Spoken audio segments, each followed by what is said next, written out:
On le fait des dizaines, voire des centaines de fois par jour, sans même y penser. Un petit clic sur sauvegarder et hop, notre travail est en sécurité.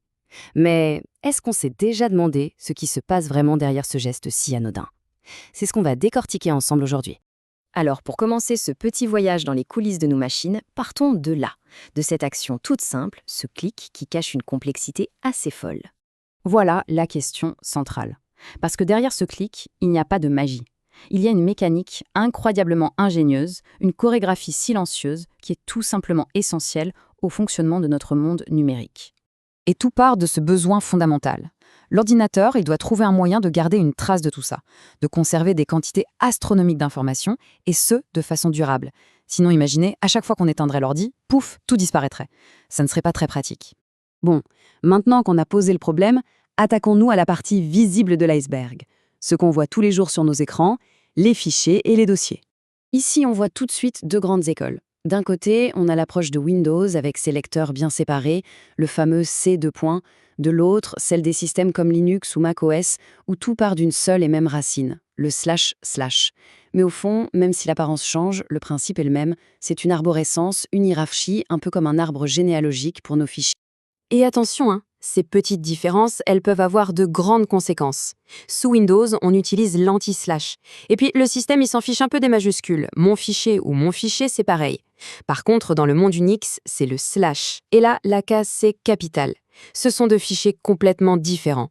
Un vrai casse-tête pour les développeurs qui naviguent entre les deux mondes. Et voilà une idée un peu contre-intuitive, mais qui est la clé de tout.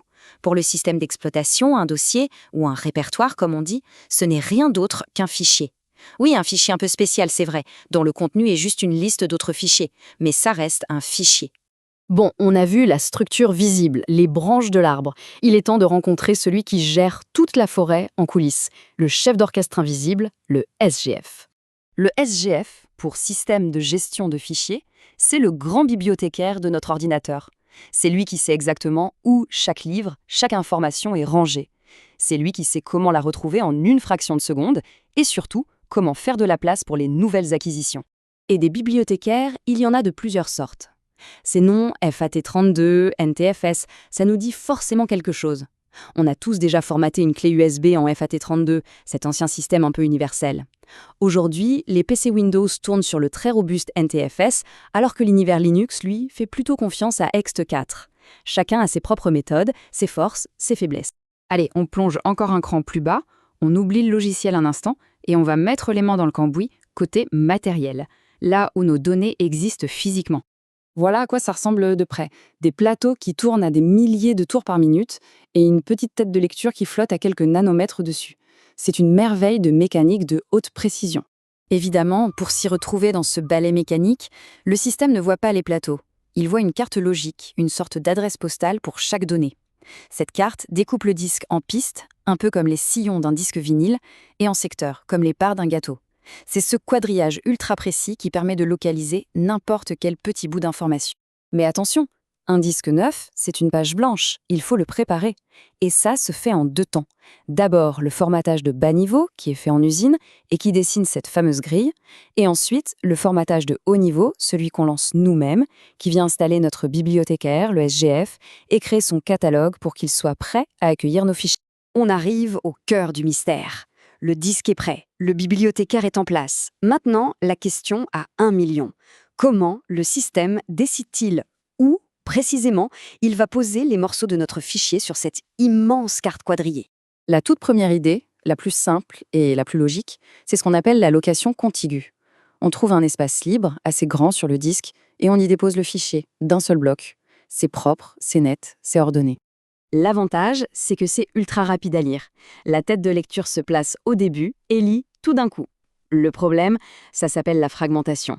À force de créer et supprimer des fichiers, le disque se transforme en gruyère, plein de petits trous d'espace inutilisables. Et puis, si un fichier a besoin de grandir, bien souvent, il ne peut pas. Il est coincé. Alors, pour régler ça, on a inventé la location chaînée. L'idée, c'est de découper le fichier en petits morceaux, des blocs, qu'on peut éparpiller n'importe où sur le disque. Chaque bloc contient alors l'adresse du bloc suivant. C'est un peu comme un jeu de pistes. C'est génial contre la fragmentation. Plus aucun espace n'est perdu. Sauf que ça crée un nouveau problème. C'est terriblement lent. Pour aller lire la fin du fichier, il faut suivre toute la piste depuis le début, de bloc en bloc. Imaginez lire un livre où à la fin de chaque page, on vous dit « la suite est à la page 132 ». C'est l'enfer. Comment avoir le beurre et l'argent du beurre, la flexibilité et la rapidité? La solution, c'est l'allocation indexée. Et son exemple le plus connu, c'est la fameuse FAT, la table d'allocation de fichiers. L'idée de génie, c'est de sortir les indications du jeu de piste des blocs de données et de tout regrouper au même endroit, dans un grand index, une carte maîtresse située au tout début du disque. Et ça a été une véritable révolution. Ça a permis de combiner le meilleur des deux mondes. On garde la flexibilité de placer les fichiers n'importe où, mais on gagne une rapidité d'accès phénoménale. Maintenant, pour trouver un bout de fichier, le système regarde d'abord sa carte, la FAT, et peut ensuite sauter directement au bon endroit sur le disque. Fini le jeu de piste. À partir de là, les systèmes de fichiers n'ont fait que s'améliorer. Le vieux FAT16 était vite limité, FAT32 a repoussé les murs, puis NTSS est arrivé chez Windows, avec des notions de sécurité, de droit d'accès, de compression. Pendant ce temps, Linux développait ext4, qui a popularisé la journalisation, un mécanisme super malin qui protège nos données en cas de crash. Chaque génération a apporté plus de capacité, plus de sécurité et plus de fiabilité. Et voilà, la boucle est bouclée. Ce simple clic déclenche une cascade d'opérations. Le système d'exploitation qui parle au SDF, qui consulte sa carte, qui choisit des blocs sur le disque, qui commande au bras mécanique d'écrire les données et qui, enfin, met à jour toutes ces listes. Une chorégraphie millimétrée.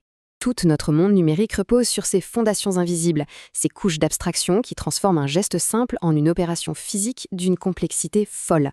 Et alors que la quantité de données que nous créons explose de façon exponentielle, la question reste entière. Quelles seront les prochaines idées de génie, les nouvelles structures que nous devrons inventer pour organiser et maîtriser le monde de demain ?